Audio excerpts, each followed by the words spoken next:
हम लोग group C की तैयारी कर रहे थे, तो अभी तक हमने काफ़ी कुछ पढ़ लिया है। परीक्षा वाणी 2025 का जो अपडेटेड वर्ज़न आया है उसके अकॉर्डिंग हम यहाँ पर पढ़ रहे हैं। तो जितने भी यहाँ पर क्वेश्चन मैं आपको बताऊँगा सारे आप लोगों के लिए कंपलसरी रहने वाले हैं।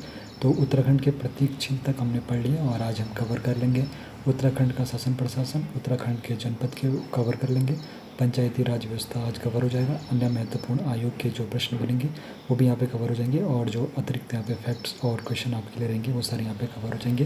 तो एक बार जल्दी से रिकैप ले लेते हैं जो हमने पहले पढ़ा है। तो परीक्षा वाणी का आपको बता दूँ, ये अभी 16वां संस्करण हम पढ़ रहे हैं और यहाँ पर सारे आपको इंपॉर्टेंट इन्फॉर्मेशन मिलने वाली है। तो आप लोग यहाँ पे अपना यहाँ पे नोट्स भी बना के चल सकते हो। बाकी यहाँ पर उत्तराखंड राज्य गठन के बारे में अच्छे से हमने जान लिया। इसका गठन कब हुआ था, तो 9 नवंबर 2000 को गठन हुआ था।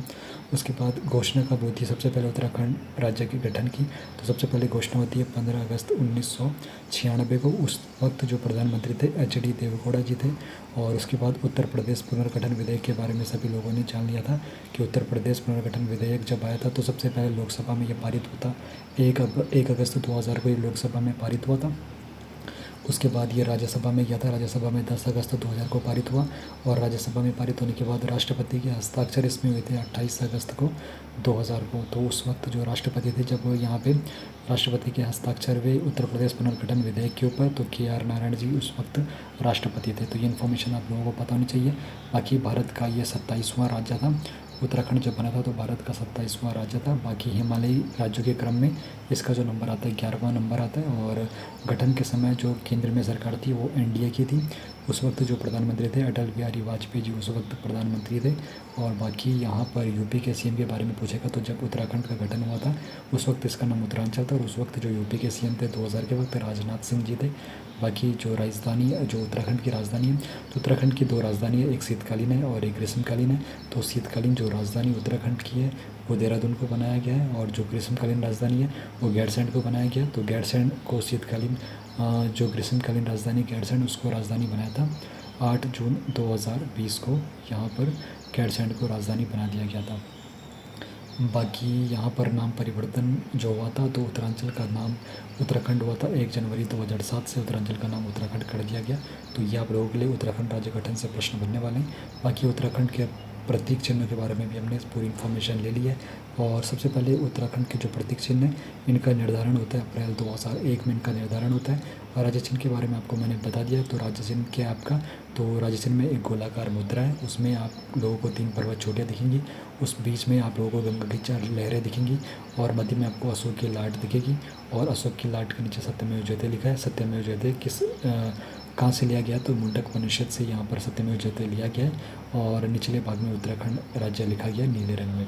तो ये आपका राज्य चिन्ह है। बाकी उसके बाद राज्य पुष्प जो है, राज्य पुष्प आप लोगों का ब्रह्म कमल है। ब्रह्म कमल कितनी ऊंचाई तक पाया जाता है, तो ये पाया जाता है आपके 6000 मीटर तक की ऊंचाई तक, 4800 से 6000 मीटर तक की ऊंचाई तक ब्रह्म कमल पाया जाता है। बाकी इसका वैज्ञानिक नाम पूछेगा तो यहाँ पर इसका वैज्ञानिक नाम है सोसूरिया अव्वेलेटा। इसका वैज्ञानिक नाम है सोसूरिया अव्वेलेटा, ब्रह्म कमल का वैज्ञानिक नाम है। और इसका कुल पूछेगा तो एस्टेरेसी कुल का ये पौधा है। उत्तराखंड में प्रजाति पूछेगा तो उत्तराखंड में इसकी 24 प्रजातियाँ हैं। विश्व में पूछेगा तो विश्व में इसकी कुल 210 प्रजातियाँ हैं। प्रमुख प्रजातियों में इसकी आता है फेन कमल आता है। बाकी इसका यहाँ पे सिमेसोनिया भी आता है, ग्रासेफेरा भी आता है, लप्पा भी आता है। तो ये इसकी कुछ प्रमुख प्रजातियाँ फेन कमल, लप्पा, सिमेसोनिया और ग्रासेफेरा इसके ब्रह्म कमल की कुछ मुख्य प्रजातियाँ। बाकी स्थानीय जो इसका नाम है कौलपदम इसका स्थानीय नाम है। महाभारत में इसको सौगंधिक पुष्प कहा गया है। सौगंधिक पुष्प कहाँ कहा गया है, महाभारत में स्थानीय नाम कौलपदम है। और अन्य नाम इसका जो है हिमालय पुष्पों का सम्राट और नंदा देवी का प्रिय पुष्प भी ब्रह्म कमल को जाना जाता है। बाकी खिलने का जो इसका समय है, जब मानसून आ जाता है जुलाई से सितंबर के वक्त ये खिलता है। और इसकी जो ऊंचाई है 70 से 80 सेंटीमीटर इसके पौधे की ऊंचाई होती है। तो राज्य पुष्प ब्रह्म कमल से आप लोगों के लिए इतने ही सवाल बनने वाले हैं। उसके बाद अगला जो यहाँ पे है राज्य पक्षी, तो उत्तराखंड का राज्य पक्षी मोनाल है। और मोनाल कितनी ऊंचाई तक पाया जाता है, तो मोनाल ये पाया जाता है 5000 मीटर की ऊंचाई तक, 2500 से 5000 मीटर तक की ऊंचाई तक मोनाल पाया जाता है। और इसका जो अन्य नाम है हिमालय का मयूर के नाम से भी इसको जाना जाता है। बाकी इसका वैज्ञानिक नाम पूछेगा तो मोनाल का वैज्ञानिक नाम है लोफोफोरस इम्पीजेनस इसका वैज्ञानिक नाम है। और इसका जो नर प्रजाति होती है, नर प्रजाति इसका डफिया उसको कहते हैं। और जो मोनाल है ये एक मादा प्रजाति है। बाकी जो स्थानीय नाम है इसका स्थानीय नाम है इसको मुनियाल या फिर मुनियाल के नाम से भी जाना जाता है। क्षेत्रीय नाम के बारे में आपको बताऊं तो कश्मीर में इसको सुनाल कहते हैं, कश्मीर में इसको सुनाल कहते हैं। और हिमाचल में इसको नीले गुरु कहते हैं, ये भी आपको याद रखना है। और सिक्किम में इसको चामदोंग कहते हैं, और नेपाल में इसको डंगन कहते हैं, और भूटान में इसको बूप कहते हैं। तो ये भी काफ़ी ज़्यादा इंपॉर्टेंट आप लोगों के लिए रहने वाला है कि कश्मीर में मोनाल को क्या कहा जाता है। तो कश्मीर में मोनाल को सोनाल कहा जाता है। उसके बाद पूछेगा हिमाचल प्रदेश में क्या कहा जाता है। हिमाचल प्रदेश में मोनाल को कहा जाता है नीले गुरु। और उसके बाद सिक्किम में पूछेगा तो सिक्किम में इसको चामदोंग कहते हैं। और उसके बाद आप लोगों से भूटान से भी पूछ सकते हैं, तो भूटान में इसको बूप कहते हैं। और नेपाल में पूछेगा तो नेपाल में मोनाल को डंगन कहते हैं। तो ये इंपॉर्टेंट आप लोगों के लिए रहने वाले कि क्षेत्रीय भाषा में इसको क्या कहते हैं। कश्मीर में सोनाल, उसके बाद हिमाचल में नीले गुरु, उसके बाद सिक्किम में इसको कहते हैं चामदोंग, उसके बाद भूटान में इसके बूप कहते हैं, और आपको नेपाल में इसको डंगन कहते हैं। बाकी इसका कुल पूछेगा मोनाल का कुल कौन है, तो मोनाल का जो कुल है फेंचेंट कुल का ये पक्षी है। उत्तराखंड में प्रजाति पूछेगा तो उत्तराखंड में इसकी 4 प्रजातियाँ हैं। 4 प्रजातियाँ आप लोगों को याद होनी चाहिए। एक है इसकी इपेलस, एक है स्केलेटरी, एक है ल्यूरी और एक है ल्यूफीफोरेंस। तो यहाँ पर इसकी 4 प्रजातियाँ इपेलस, स्केलेटरी, ल्यूरी और ल्यूफीफोरेंस। इपेलस, स्केलेटरी, ल्यूरी और ल्यूफीफोरेंस, ये याद रखना है आपको। बाकी इसका जो प्रिय भोजन है आलू है। इसका पूंछ का रंग हरा है। इसकी विशेषता जो है मोर जैसी कलंगी इसके पास होती है। और ये उत्तराखंड का तो राज्य पक्षी है, और साथ ही साथ नेपाल का ये राष्ट्रीय पक्षी है, और हिमाचल का भी ये राज्य पक्षी है। बाकी ये पक्षी घोंसला नहीं बनाते हैं। और संरक्षण इसको दिया गया था wild life protection act 1972 schedule 1 के अंतर्गत इसको संरक्षण की श्रेणी में रखा गया था। बाकी यहाँ पर लाल श्रेणी में इसको रखा गया है। और इसकी जब गणना हुई थी 2008 में, तो उस वक्त इन पक्षियों की जो संख्या थी 919 बताई गई थी। बाकी राज्य पक्षी से आप लोगों से इतने सवाल बनने वाले हैं। और आगे बढ़ते हैं। आगे है आपका ये राज्य पशु है आपका कस्तूरी मृग। तो कस्तूरी मृग से आप लोगों को लेकर के सवाल बन सकते हैं। तो कस्तूरी मृग कितनी ऊंचाई तक पाया जाता है, तो ये पाया जाता है तकरीबन 4400 मीटर तक की ऊंचाई तक, 3600 से 4400 मीटर तक की ऊंचाई तक पाया जाता है। इसका जो अन्य नाम है, इसको हिमालयन मस्क डेयर के नाम से भी जाना जाता है। उत्तराखंड में इसकी भी 4 प्रजातियाँ पाई जाती है। वैज्ञानिक नाम इसका मास्कस काइसोगास्टर है। तो ये भी इंपॉर्टेंट रहेगा कि जो कस्तूरी मृग है उसका वैज्ञानिक नाम क्या है। मास्कस काइसोगास्टर इसका वैज्ञानिक नाम है। बाकी इसका जो रंग है भूरा है, काले पीले इसमें धब्बे पाए जाते हैं। इसकी जो विशेषता है, इसमें सूंघने और सुनने की क्षमता काफ़ी ज़्यादा होती है। और यहाँ पर कस्तूरी मृग में यहाँ पे उसकी सुरक्षा के लिए 2 बड़े दांत होते हैं, इसमें सींग नहीं होते। बाकी जो इसकी औसत आयु है 20 वर्ष इसकी औसत आयु है। गर्भधारण अवधि इसमें 6 महीने की होती है। और इसका जो प्रिय भोजन है केदारपाती इसका प्रिय भोजन है। बाकी कस्तूरी, जैसे कि आप लोगों को पता होगा कि कस्तूरी जो मिलता है एक प्रकार का केमिकल है।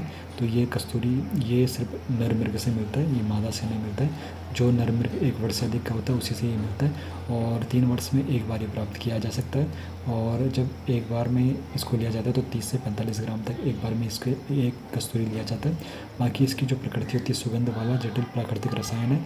और इसका जो उपयोग होता है ये दवाइयाँ और सुगंधित सामग्री जैसे दवाइयाँ दमा, निमोनिया, हृदय रोग, टाइफाइड के लिए इसका इस्तेमाल किया जाता है। और इसका जो रासायनिक नाम पूछेगा, इसका रासायनिक नाम है मिथाइल ट्राई क्लोरो पेंटाडेकोनॉल।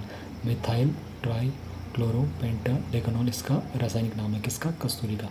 बाकी कस्तूरी मृग के संरक्षण के लिए यहाँ पे क्या क्या प्रावधान किए गए, तो सबसे पहले केदारनाथ वन्यजीव विहार जो कि चमोली और रुद्रप्रयाग में 1972 में कस्तूरी मृग विहार यहाँ पे संरक्षण के लिए इसके लिए हुआ था। उसके बाद जो मेहरोड़ी है यहाँ पे कस्तूरी मृग अनुसंधान संस्थान जो बागेश्वर में 1977 में ये खोला गया था, मेहरोड़ी कस्तूरी मृग अनुसंधान संस्थान बागेश्वर में। उसके बाद कांचोला खर्क जो चमोली में, तो कस्तूरी मृग प्रजनन एवं संरक्षण केंद्र जो 1982 में खोला गया था। और 1986 में अस्कोट अभ्यारण्य जो पिथौरागढ़ में कस्तूरी मृगों के लिए खोला गया था 1986 में। तो ये 4 यहाँ पे इसके लिए संरक्षण के लिए बने थे। केदारनाथ वन्यजीव विहार 1972 कस्तूरी मृग विहार के नाम से भी जाना जाता है। उसके बाद मेहरोड़ी कस्तूरी मृग जो यहाँ पे खोला गया था बागेश्वर में 1900 ये खोला गया था 77 में। और उसके बाद कांचोला खर्क जो चमोली में ये कस्तूरी मृग प्रजनन एवं संरक्षण केंद्र भी है, ये 1900 खोला गया था 82 में। और उसके बाद अस्कोट अभ्यारण्य पिथौरागढ़ में जो है 1986 में ये खोला गया था कस्तूरी मृग के लिए। बाकी ये आपका हो गया राज्य पक्षी। राज्य पक्षी के बाद अब आपका आएगा राज्य वृक्ष। तो राज्य वृक्ष है उत्तराखंड का बुरांस। और बुरांस के बारे में जो जानकारी आप लोगों के पास होनी चाहिए, तो बुरांस को कितनी ऊंचाई तक पाया जाता है, तो 1500 से 4000 मीटर तक की ऊंचाई तक बुरांस पाया जाता है। बाकी जो इसकी प्रकृति है विशुद्ध रूप से ये पर्वतीय वृक्ष है, शीतोष्ण कटिबंधीय ये वृक्ष है। और वानस्पतिक नाम पूछेगा तो रोडोडेंड्रोन अर्बोरियम इसका वैज्ञानिक नाम है, बुरांस का। रोडोडेंड्रोन अर्बोरियम इसका वैज्ञानिक नाम है। बाकी कुल पूछेगा तो एरिकसी कुल का ये पौधा है, एरिकसी कुल का बुरांस पौधा है, एरिकसी कुल का ये पौधा है। बाकी ऊंचाई मैंने आपको बता दिया 4000 मीटर तक की ऊंचाई तक पाया जाता है। और फूलों का जो रंग इसका चटक लाल होता है, लेकिन जैसे जैसे ऊंचाई बढ़ती है 11000 फीट की ऊंचाई तक यहाँ पर सफ़ेद रंग भी इसके जो फूलों का रंग है वो सफ़ेद हो जाता है। बाकी इसके वृक्षों की ऊंचाई जो होती है 20 से 25 फीट की होती है। और इसकी जो लकड़ी होती है मुलायम होती है, पत्ते इसके मोटे होते हैं, खाद बनाने में उपयोग होते हैं। और इसका जो खिलने का समय होता है बुरांस का, ये होता है आपका फरवरी से अप्रैल के मध्य। और औषधीय गुण आपको बताऊँ तो फूलों का जूस जो इसका होता है हृदय रोगों के लिए काफ़ी अच्छा होता है। बाकी अन्य उपयोग में रंग बनाने में इसका उपयोग किया जाता है। क्षेत्रीय नाम इसका बुरांसो, इसको हिमाचल में कहते हैं, और बिल्ली इसे कन्नड़ में कहते हैं, और बुरांस इसे नेपाल में कहते हैं। बाकी संरक्षण इसके लिए वन अधिनियम 1974 के तहत संरक्षित वृक्ष की श्रेणी में से शामिल किया गया है, वन अधिनियम 1974 के तहत। बाकी आगे यहाँ पर ये सारा कुछ हमने पहले डिस्कस किया, एक बार एक क्विक रिविजन यहाँ पर ले रही। राज्य फल आपका काफल है, तो राज्य फल काफल के बारे में आपको कुछ और बता देता हूँ। तो इसका जो वैज्ञानिक नाम है मेरिका एस्कुलेंटा, मेरिका एस्कुलेंटा इसका वैज्ञानिक नाम है, मेरिका एस्कुलेंटा इसका वैज्ञानिक नाम है। और अन्य नाम इसको देवों का फल भी कहा जाता है। तो देवों का फल किसे कहा जाता है? काफल को देवों का फल कहा जाता है। और वैज्ञानिक नाम आपको याद रखना है काफल का, मेरिका एस्कुलेंटा। और बाकी इतना ही यहाँ पे आप लोगों के लिए यहाँ पे राजा फल काफल के लिए रहने वाला है। बाकी राजा तितली के बारे में, जो राजा तितली है कॉमन पिकॉक है। तो यहाँ पर राजा तितली जो कॉमन पिकॉक है ये किस वर्ष घोषित किया जाता है? कॉमन पिकॉक को 2016 में राज्य तितली घोषित किया गया था। और उत्तराखंड ये दूसरा राज्य है, इससे पहले महाराष्ट्र पहला राज्य है जिसने इसको कॉमन पिकॉक को राज्य तितली घोषित किया था। उसके बाद इसका वैज्ञानिक नाम पूछेगा तो वैज्ञानिक नाम इसका काफ़ी ज़्यादा सिंपल है, पेपिलियो पोलिटर। पोलिटर आपको याद रखना है, पेपिलियो पोलिटर इसका वैज्ञानिक नाम है। बाकी इसका नया नाम जो है वली वेंडेड पिकॉक, इसका नया नाम है वली वेंडेड पिकॉक। इसका किसका कॉमन जो पिकॉक है जो राज्य तितली है इसका नया नाम वली वेंडेड पिकॉक है। और वैज्ञानिक नाम पूछेगा तो वैज्ञानिक नाम इसका है पेपिलियो पोलिटर। भारत की सबसे सुंदर तितली, लिम्का बुक ऑफ रिकॉर्ड 1996 में इसको घोषित किया गया है कॉमन पिकॉक को। बाकी इसका जो जीवन काल होता है 30 से 35 दिन का होता है। और तितली पार्क लच्छीवाला में बना है, तो बटरफ्लाई पार्क भी जिसको कहते हैं लच्छीवाला देहरादून में। और राजकीय मिठाई बाल मिठाई को कहा जाता है, अल्मोड़ा में यहाँ पर इसका जो घर है अल्मोड़ा को कहा जाता है। बाकी राजकीय जो खेल है फुटबॉल राजकीय खेल है, और 2011 में इसे घोषित किया गया था फुटबॉल को राजकीय खेल। उसके बाद राजकीय गीत जो है उत्तराखंड देवभूमि कर्म मातृभूमि, इसका जो राजकीय गीत है उत्तराखंड का राजकीय गीत है उत्तराखंड देवभूमि और मातृभूमि, इसका नहीं उत्तराखंड का राजकीय गीत है। बाकी इसको जो घोषित किया गया था 2016 में राजकीय गीत घोषित किया गया था उत्तराखंड देवभूमि मातृभूमि। और इसके जो लेखक थे हेमंत बिष्ट जी थे, गायक थे नरेंद्र सिंह नेगी, और अनुराधा निराला जी इसकी गायक थी। और बाकी इसमें जो कुल 7 पद है जिसमें 3 जो पद है शुरुआती जो 3 पद है वो हिंदी में, और बाकी के जो 4 पद है कुमाऊनी और गढ़वाली में। बाकी यहाँ पर जो राज्य का वाद्य यंत्र है, राज्य का वाद्य यंत्र ढोल है। और ढोल सागर के नाम से किसको जाना जाता है? तो ढोल सागर के नाम से उत्तम दास को जाना जाता है। तो वाद्य यंत्र 2015 में घोषित हुआ था ढोल, और इसकी जो सिफारिश की थी भंडारी कमेटी ने करी थी। बाकी ढोल को राज्य वाद्य यंत्र 2015 में घोषित किया गया। और ढोल सागर के एकमात्र ज्ञाता कौन है? उत्तम दास जी। और किसकी सिफारिश पर यहाँ पर राज्य वाद्य यंत्र ढोल को घोषित किया गया था? तो यहाँ पर भंडारी कमेटी की सिफारिश पर यह घोषित किया गया था। उसके बाद जो उत्तराखंड की दूसरी राजभाषा है, दूसरी राजभाषा संस्कृत है। संस्कृत को घोषणा 2009 में होती है, लेकिन लागू जनवरी 2010 से हो जाती है। तो उत्तराखंड के प्रतीक चिन्ह हमने सारे यहाँ पर देख लिए हैं। और आगे बढ़ते हैं अब उत्तराखंड के शासन प्रशासन के बारे में। तो उत्तराखंड में किस प्रकार शासन प्रशासन चलाया जाता है? तो उत्तराखंड में शासन प्रशासन के बारे में आपको बताऊँ तो संविधान के भाग 6 में जो उल्लेख अनुच्छेद है 152 से लेके 237 उसके अनुसार यहाँ पर कार्य किया जाता है। तो ये भी आपको याद रखना है कि उत्तराखंड शासन प्रशासन संविधान के भाग 6 के अंतर्गत 152 से लेके 237 के जो अनुच्छेद है उनके अनुसार यहाँ पे कार्य किया जाता है। बाकी उत्तराखंड में जो प्रणाली है संसदात्मक प्रणाली यहाँ पर उत्तराखंड में काम करती है। और इसके जो प्रमुख 3 अंग है, तो प्रमुख 3 अंग में एक आपकी आएगी कार्यपालिका। कार्यपालिका में राज्यपाल आता है, मंत्रिपरिषद आता है और सचिवालय आता है। तो कार्यपालिका है, दूसरा है विधानमंडल, विधानमंडल में राज्यपाल आता है और विधानसभा आता है। और तीसरा है न्यायपालिका, तो न्यायपालिका में उच्च न्यायालय और अधीनस्थ न्यायालय आते हैं। तो प्रमुख 3 अंग कौन कौन से? कार्यपालिका, जिसके अंतर्गत राज्यपाल आता है, मंत्रिपरिषद आता है और सचिवालय आता है। विधानमंडल में राज्यपाल आता है और विधानसभा आता है। और न्यायपालिका में उच्च न्यायालय आता है और अधीनस्थ न्यायालय आते हैं। तो ये प्रमुख 3 अंग यहाँ पर है। संविधान पूछेगा तो संविधान के भाग 6 में उल्लेख जो है आर्टिकल अनुच्छेद 152 से 237 के अकॉर्डिंग यहाँ पर काम किया जाता है। सबसे पहले देख लेते हैं कार्यपालिका। तो कार्यपालिका से आप लोगों के लिए क्या सवाल बन सकते हैं। तो कार्यपालिका में राज्यपाल के बारे में सबसे पहले जान लेते हैं। तो अभी मैंने आपको बताया था कार्यपालिका होगा और फिर आपका यहाँ पे न्यायपालिका होगा। और दूसरा जो भाग था आपका, दूसरा भाग था आपका विधानमंडल। विधानमंडल में राज्यपाल और विधानसभा आता है। बाकी सबसे पहले देख लेते हैं कार्यपालिका को।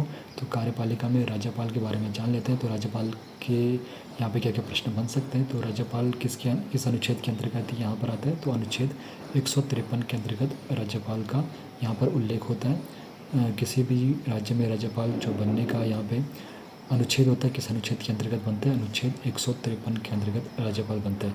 तो आप लोगों को एक विशेष ध्यान रखना है, संविधान का भाग 6 है और इसमें जो आर्टिकल 152 से लेके 237 तक, तो इसके अनुसार ही यहाँ पर काम होगा किसी भी राज्य में। तो जब राज्यपाल बनता है, ये जो राज्यपाल आता है कार्यपालिका के जो प्रमुख इकाई होती है, तो कार्यपालिका के अंतर्गत राज्यपाल आता है। राज्यपाल किस अनुच्छेद के अंतर्गत बनता है। अनुच्छेद 153 के अंतर्गत राज्यपाल बनता है। उसके बाद राज्य का ये संवैधानिक प्रमुख होता है, राज्य का ये पहला नागरिक होता है। तो जब भी पूछा जाएगा तो राज्य का पहला नागरिक कौन होता है। तो राज्य का पहला नागरिक होता है राज्यपाल। किस अनुच्छेद के अंतर्गत बनता है। अनुच्छेद 153 के अंतर्गत इसको बनाया जाता है। और विश्वविद्यालयों का कुलाधिपति भी राज्यपाल होता है। विश्वविद्यालयों का कुलाधिपति कुलपति नहीं, कुलाधिपति कौन होता है। राज्यपाल होता है। राज्य का पहला नागरिक कौन होता है। राज्यपाल होता है। राज्य का संवैधानिक प्रमुख कौन होता है। राज्यपाल होता है। किस अनुच्छेद के अंतर्गत बनता है। अनुच्छेद 153 के अंतर्गत ये बनता है। और राज्यपाल की नियुक्ति कौन कराता है। तो राज्यपाल की नियुक्ति कराता है राष्ट्रपति। ये भी ध्यान रखना। इसका जो कार्यकाल होता है वैसे तो 5 साल होता है, लेकिन राष्ट्रपति इसको कभी भी हटा सकता है। और उसके बाद यहाँ पर इसकी कार्यकारी शक्ति राज्यपाल में निहित होती है। और पहले जो राज्यपाल थे उत्तराखंड के, ये भी विशेष ध्यान रखना। तो पहले राज्यपाल थे सुरजीत सिंह बरनाला जी, उत्तराखंड के पहले राज्यपाल थे। और पहली महिला जो राज्यपाल थी, उत्तराखंड की पहली महिला राज्यपाल पूछेगा तो उत्तराखंड की पहली महिला राज्यपाल थी मार्गरेट अल्वा। और वैसे क्रम के अनुसार आपको बताऊँ तो उत्तराखंड में 4थे नंबर के क्रम पर इनका नाम आता है। पहले राज्यपाल थे सुरजीत सिंह बरनाला। उसके बाद महिला में पूछेगा तो मार्गरेट अल्वा, जो उत्तराखंड की 4थी महिला राज्यपाल थी। ये पहली महिला राज्यपाल उत्तराखंड की थी। और नंबर में पूछेगा तो 4थे नंबर की उत्तराखंड की ये राज्यपाल थी। उसके बाद दूसरी महिला जो राज्यपाल बनी थी बेबी रानी मौर्य बनी। और क्रम इसका पूछेगा तो क्रम में ये 7वें नंबर पर ये राज्यपाल बनी थी। उसके बाद वर्तमान राज्यपाल जो है अभी क्या चल रहा है, जून 2025, तो लेफ्टिनेंट जनरल गुरमीत सिंह ये वर्तमान राज्यपाल है। और क्रम में पूछेगा तो ये 8वें राज्यपाल है। थोड़ा सा यहाँ पर अगर आपको कन्फ्यूज़न हो रहा होगा तो एक बार फिर से आपको बता दूँ। 153 अनुच्छेद के अंतर्गत राज्यपाल बनता है, अनुच्छेद 153। और उसके बाद इसका जो कार्यकाल होता है 5 साल का होता है। राष्ट्रपति इसको चुनता है। उत्तराखंड के पहले अगर राज्यपाल पूछेगा तो उत्तराखंड के जो पहले राज्यपाल थे सुरजीत सिंह बरनाला जी थे। उसके बाद पहली महिला राज्यपाल पूछेगा तो पहले महिला राज्यपाल थी मार्गरेट अल्वा और क्रम के अनुसार 4थे नंबर पर थे। और दूसरी महिला राष्ट्रपति थी बेबी रानी मौर्य, जिनका क्रम था 7वां। और वर्तमान में लेफ्टिनेंट जनरल गुरमीत सिंह वर्तमान राज्यपाल है जून 2025 में भी। और क्रम में पूछेगा तो 8वें नंबर के ये राज्यपाल है। तो राज्यपाल से इतने ही सवाल आप लोगों के लिए बनने वाले हैं। उसके बाद राज्यपाल के बाद मुख्यमंत्री से क्या क्या सवाल बन सकते हैं। तो मुख्यमंत्री किस अनुच्छेद के अंतर्गत बनता है। अनुच्छेद 163। राज्यपाल की सहायता हेतु मंत्रिपरिषद का ये प्रमुख होता है। अनुच्छेद 163 के अंतर्गत मुख्यमंत्री का यहाँ पर मुख्यमंत्री बनाया जाता है किसी भी राज्य में। और राज्यपाल बनता है अनुच्छेद 153। मुख्यमंत्री अनुच्छेद 163। राज्यपाल की सहायता के लिए मंत्रिपरिषद का ये प्रमुख होता है। और राज्य कार्यपालिका का ये वास्तविक प्रमुख होता है। राज्य की जो कार्यपालिका होती है उसका ये वास्तविक प्रमुख होता है। और वर्तमान मुख्यमंत्री जून 2025 में पुष्कर सिंह धामी है। और अगर क्रम में पूछेगा तो मुख्यमंत्री के क्रम में 12वें नंबर पर है और व्यक्ति के रूप में 90 व्यक्ति ये हैं उत्तराखंड के मुख्यमंत्री। बाकी आप लोगों को आर्टिकल अनुच्छेद याद रखना है। अनुच्छेद 163 में मुख्यमंत्री बनता है, राज्यपाल 153 में बनता है। इसी तरह याद रखना है। बाकी वर्तमान आप लोगों को ध्यान रखना है, वर्तमान में जो भी जब आप लोग तैयारी कर रहे होंगे तो उस वक्त कौन मुख्यमंत्री है उसकी आप लोगों को इन्फॉर्मेशन होनी चाहिए। शासन प्रशासन में आप लोगों ने देख लिया है प्रमुख 3 अंग में कार्यपालिका, विधानमंडल और न्यायपालिका आपके पास होती है। तो राज्यपाल का जो यहाँ पर उल्लेख होता है यहाँ अनुच्छेद 153 में होता है। मुख्यमंत्री का उल्लेख जो होता है अनुच्छेद 163 में होता है। और मुख्यमंत्री वर्तमान मुख्यमंत्री को आप लोगों को ध्यान में रखना है। राज्यपाल वर्तमान कौन है ये भी आप लोगों को ध्यान में रखना है। बाकी मंत्रिपरिषद का जो गठन होता है इसका गठन होता है, इसका जो उल्लेख होता है अनुच्छेद 164 में इसका उल्लेख है और 163 में इसका उल्लेख है, लेकिन जो गठन का यहाँ पर उल्लेख है अनुच्छेद 164 में है। और उसके बाद नियुक्ति मंत्रिपरिषद की होती है मुख्यमंत्री की सिफारिश पर। राज्यपाल यहाँ पर मंत्रिपरिषद यहाँ पे बनाता है। किसकी सिफारिश पर? मुख्यमंत्री की सिफारिश पर कौन बनाता है? राज्यपाल बनाता है। बाकी जो शपथ दिलाई जाती है यहाँ पर अनुसूची 3 के अंतर्गत राज्यपाल के द्वारा शपथ दिलाई जाती है। जो भी मंत्रिपरिषद की जो यहाँ पे मंत्री होंगे तो उनको शपथ किस सूची के अनुसार दिलाया जाता है? तो अनुसूची 3 के अनुसार उनको शपथ दिलाई जाती है। और जो शपथ होता है, शपथ दिलाने का काम किसका होता है? राज्यपाल का होता है। बाकी सचिवालय से आप लोगों के लिए जो प्रश्न बन सकते हैं तो प्रशासनिक अध्यक्ष जो होता है सचिवालय का प्रशासनिक अध्यक्ष होता है मुख्य सचिव, और राज्य प्रशासन की धुरी भी इसको कहते हैं। बाकी विभागों का जो सचिव होता है उसे शासन सचिव कहते हैं। और सचिवों का जो क्रम होता है सबसे ऊपर होता है सचिव, उसके बाद होता है प्रमुख सचिव, फिर आता है अपर मुख्य सचिव और फिर आता है मुख्य सचिव। तो सचिवों के क्रम में आप लोगों को ये भी ध्यान में रखना है, सबसे ऊपर आता है सचिव, फिर आता है प्रमुख सचिव, फिर आता है अपर मुख्य सचिव और फिर आता है मुख्य सचिव। उसके बाद पहले मुख्य सचिव आप लोगों से पूछा जाएगा तो पहले मुख्य सचिव थे अजय विक्रम सिंह। और पहली महिला मुख्य सचिव के बारे में पूछा जाएगा तो पहली महिला मुख्य सचिव कौन थी? राधा रतोड़ी। ये उत्तराखंड की बात हो रही है। पहले मुख्य सचिव कौन थे? अजय विक्रम सिंह। और महिला के बारे में पूछा जाएगा तो पहली महिला मुख्य सचिव थी राधा रतोड़ी जी। और वर्तमान जो मुख्य सचिव है अभी 2025 में जून के वक्त भी आनंद वर्धन जी वर्तमान मुख्य सचिव है उत्तराखंड के। ये भी ध्यान में आपको रखना है। तो पहले थे अजय विक्रम सिंह, वर्तमान है आनंद वर्धन। और महिला पूछेगा तो पहली महिला मुख्य सचिव थी राधा रतोड़ी जी। बाकी महाधिवक्ता से आप लोगों के लिए जो प्रश्न बन सकते हैं तो महाधिवक्ता का जो उल्लेख आता है अनुच्छेद 165 के अंतर्गत आता है। और महाधिवक्ता की जो नियुक्ति करता है राज्यपाल करता है। और महाधिवक्ता बनने के लिए जो योग्यता होती है 10 वर्ष से अधिक न्यायिक कार्यों में जुड़ा होना चाहिए, वहाँ पर कार्य किया होना चाहिए। बाकी जो कार्यकाल की जो अवधि होती है यहाँ पर वो निश्चित नहीं होती है, राज्यपाल कभी भी हटा सकता है। बाकी राज्य का ये सर्वोच्च विधि अधिकारी होता है कौन? महाधिवक्ता राज्य का, किसी भी राज्य का सर्वोच्च विधि अधिकारी होता है। और इसका जो कार्य है विधि मामलों में राज्यपाल सरकार को सलाह देने का काम करता है। विधानसभा में भाग ले सकता है, बोल सकता है, लेकिन मतदान नहीं कर सकता है। महाधिवक्ता क्या कर सकता है? विधानसभा में भाग तो ले सकता है, वहाँ पर अपने जो उनके कुछ विचार होंगे वो वहाँ पर रख सकता है, लेकिन वहाँ पर मतदान नहीं कर सकता विधानसभा में। पहले महाधिवक्ता अगर अंतरिम पूछेगा तो अंतरिम सरकार के पहले महाधिवक्ता थे ललिता प्रसाद नैथानी। ये भी काफ़ी ज़्यादा कन्फ्यूजन सवाल है क्योंकि कई बार पूछता है कि पहले महाधिवक्ता कौन थे, और वहाँ पर कई बार मेहरबान सिंह नेगी जी का नाम रहता है। एक बार इस एरोप्लेन को जाने देते हैं, फिर ये आवाज़ डिस्टर्बेंस काफ़ी ज़्यादा कर रहा है। तो कई बार पूछा जाएगा कि पहले महाधिवक्ता कौन थे, तो वहाँ पर आप लोगों से ये भी नहीं पूछा जाता कि अंतरिम की बात हो रही है या फिर निर्वाचित सरकार की। तो अगर अंतरिम वहाँ पर पूछा जाता है तो पहले महाधिवक्ता अंतरिम थे ललिता प्रसाद नैथानी जी। और अगर पूछेगा निर्वाचित सरकार से पहले महाधिवक्ता कौन थे तो वो थे मेहरबान सिंह नेगी जी। कौन थे? पहले महाधिवक्ता निर्वाचित सरकार से। तो यही सवाल आप लोगों से महाधिवक्ता के रिगार्डिंग पूछे जाने वाले। कार्यपालिका के आप लोगों के जितने प्रश्न बन सकते थे वो यहाँ पर बन चुके हैं। बाकी विधानमंडल से आप लोगों के लिए क्या क्या प्रश्न बन सकते हैं, तो विधानमंडल से आप लोगों के प्रश्न बनेंगे 2 अंग है राज्यपाल और विधानसभा। तो विधान परिषद उत्तराखंड में नहीं है, विधान परिषद उत्तराखंड में नहीं है, तो यहाँ पर 2 अंग है राज्यपाल और विधानसभा। बाकी विधानसभा के बारे में आपको बताऊं तो विधानसभा का जो उल्लेख आता है अनुच्छेद 170 में इसका उल्लेख आता है। विधानसभा का उल्लेख कौन से अनुच्छेद के अंतर्गत आता है? अनुच्छेद 170 में उल्लेख आता है, ये भी आपको वैसे ध्यान रखना है। राज्यपाल का उल्लेख किस अनुच्छेद में आता है, मुख्यमंत्री का किस अनुच्छेद में आता है, फिर आपका जो मंत्रिपरिषद है उसका उल्लेख किस में आता है, उसका गठन किस अनुच्छेद में आता है, तो ये सब आपको ध्यान में रखना है। बाकी जो विधानसभा है इसका उल्लेख 170 में आता है। और सदस्य बनने की जो योग्यताएं हैं ये अनुच्छेद 173 के अंतर्गत आता है। अगर कोई विधानसभा का सदस्य बन रहा है तो उसकी जो योग्यताएं हैं अनुच्छेद 173 में आती है। और जो योग्यताएं हैं 25 वर्ष की आयु उसकी होनी चाहिए, भारत का नागरिक होना चाहिए और लाभ के पद पर वो नहीं होना चाहिए। बाकी अध्यक्ष और उपाध्यक्ष का जो उल्लेख किया गया है अनुच्छेद 178 में किया गया। अगर कोई विधानसभा का अध्यक्ष या फिर उपाध्यक्ष बनता है तो उसका उल्लेख आता है अनुच्छेद 178 में। और अधिकतम जो सदस्य हो सकते हैं विधानसभा में वो 500 हो सकते हैं और न्यूनतम 60 हो सकते हैं। और यहाँ पर ये अपवाद भी यहाँ पर है, तो यहाँ पर ये डिपेंड करता है वहाँ की विधानसभा के, किसी राज्य की विधानसभा के। तो उत्तराखंड में बात करें तो उत्तराखंड में अभी फ़िलहाल जो विधानसभा की सीटें 70 विधानसभा की सीटें, पहले 71 थी। एंग्लो इंडियन पद को अब समाप्त कर दिया गया 2019 या फिर 20 से।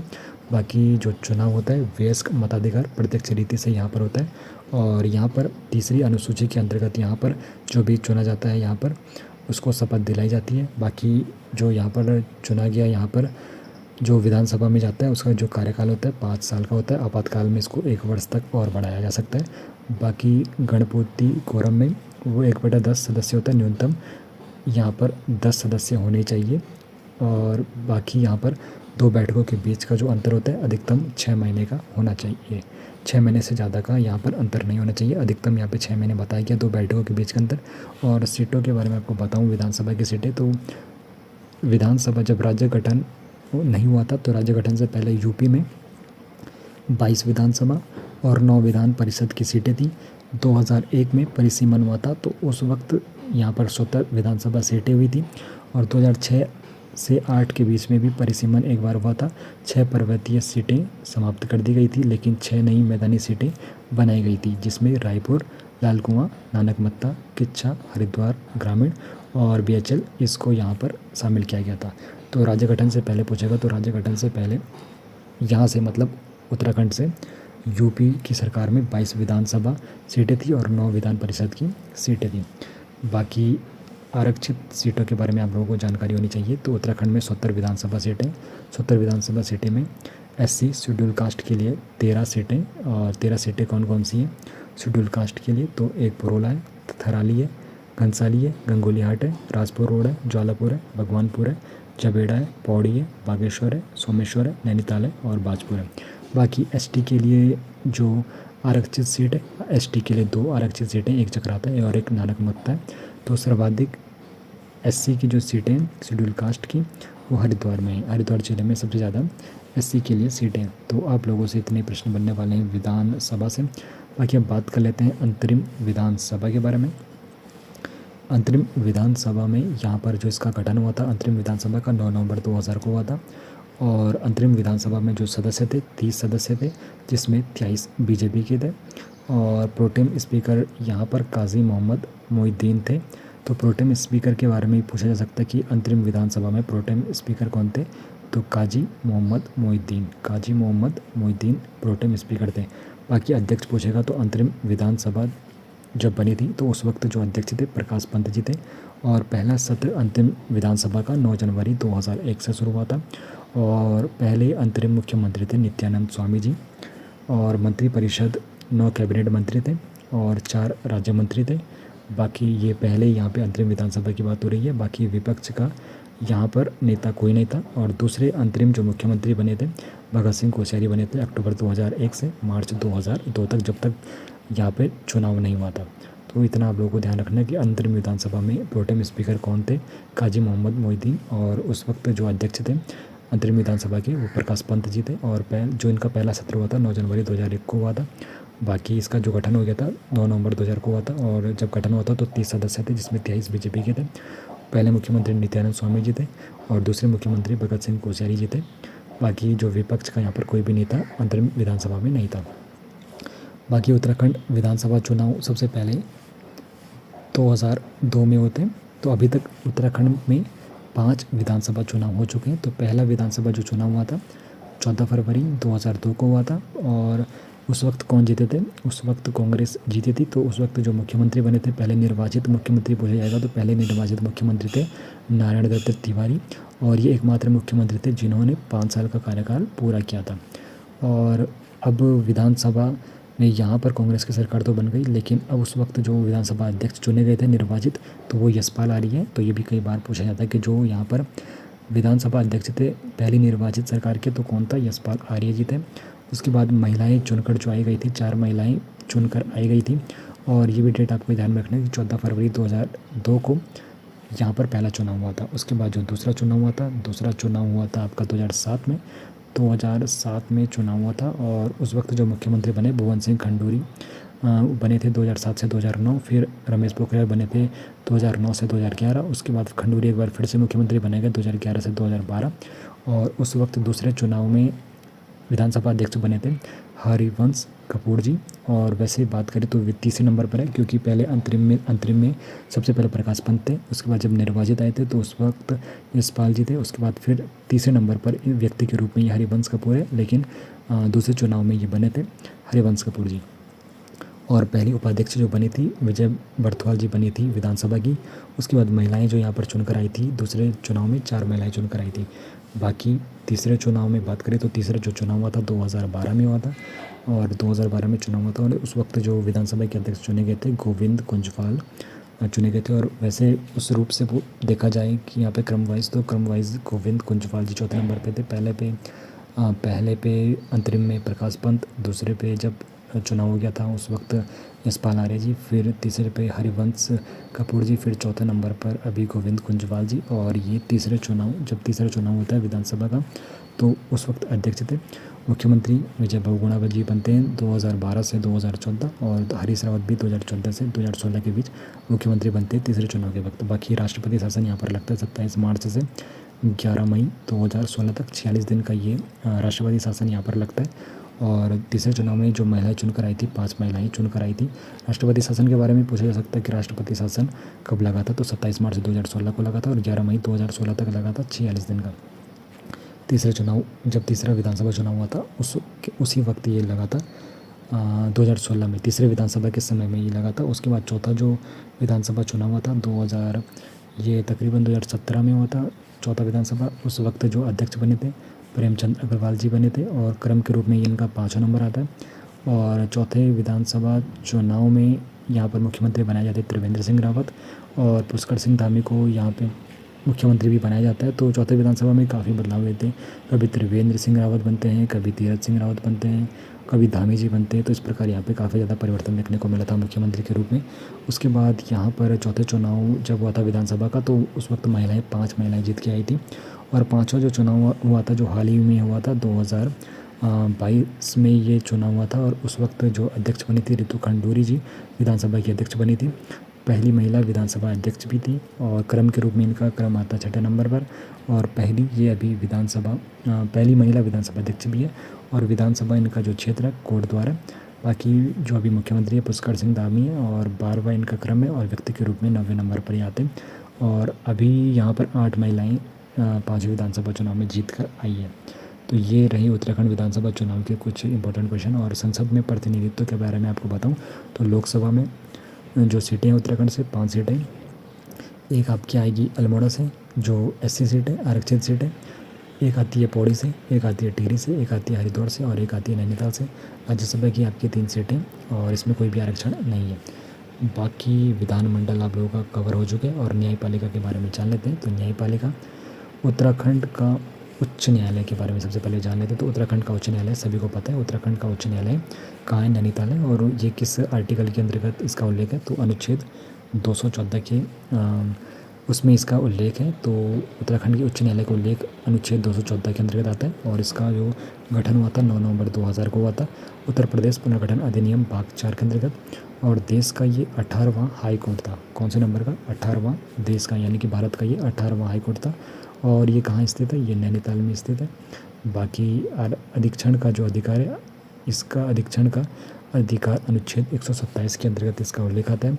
वर्तमान न्यायाधीश की जो संख्या 11 है, राज्य गठन पर 7 थी, और वर्तमान यानी कि 2025 में वर्तमान न्यायाधीशों की संख्या 11 है। और जब इसका गठन हुआ था 2000 में, तो उस वक्त राज्य गठन के समय न्यायाधीशों की संख्या 7 थी। भवन का जो निर्माण कराया था, जो उत्तराखंड उच्च न्यायालय का भवन है, और सेंटोनी मैकडोनाल्ड ने कराया था। 1900 में ये बन के तैयार हो गया था। और भवन की जो शैली है ज्ञातिक शैली है, जिसका डिज़ाइन स्टीवनसन ने कराया था। और नैनीताल उत्तर पश्चिमी प्रांत की ग्रीष्मकालीन राजधानी भी थी। तो जब 1862 में उत्तर पश्चिमी प्रांत की इसको नैनीताल को ग्रीष्मकालीन राजधानी भी बनाया गया था। और पहले मुख्य न्यायाधीश जो थे अशोक अभयंकर देसाई जी थे। दूसरे मुख्य न्यायाधीश जो बने सरोज ओमी कपाड़िया जी बनी थी। सुप्रीम कोर्ट के मुख्य न्यायाधीश भी ये रहे। पांचों मुख्य न्यायाधीश जो रहे यहाँ पर जगदीश सिंह खेर सिजाई के पद पर भी रहे। और पहली महिला मुख्य न्यायाधीश जो थी ऋतु बारी थी, 8वीं ये क्रम में, और 2024 में थी। और उसके बाद वर्तमान जो मुख्य न्यायाधीश है गोनाथन नरेंद्र जी, जो क्रम में 9वें नंबर पर आते हैं। तो वर्तमान का आपको ध्यान में रखना है, गोनाथन नरेंद्र जी वर्तमान मुख्य न्यायाधीश है। और पहले रजिस्ट्रार पूछा जाएगा तो जी सी एम रावत अभी रजिस्ट्रार है यहाँ पर उत्तराखंड में। बाकी उच्च न्यायालय से रिलेटेड ये क्वेश्चन आप लोगों के बनने वाले। बाकी त्वरित न्यायालय फास्ट ट्रैक कोर्ट अभी 45 है, और इसकी स्थापना हुई थी अप्रैल 2001 में। लोक अदालतों के बारे में आपको कुछ जानकारी दे लेते हैं। तो लोक अदालतें तो निःशुल्क कानूनी सहायता यहाँ पर दी जाती है।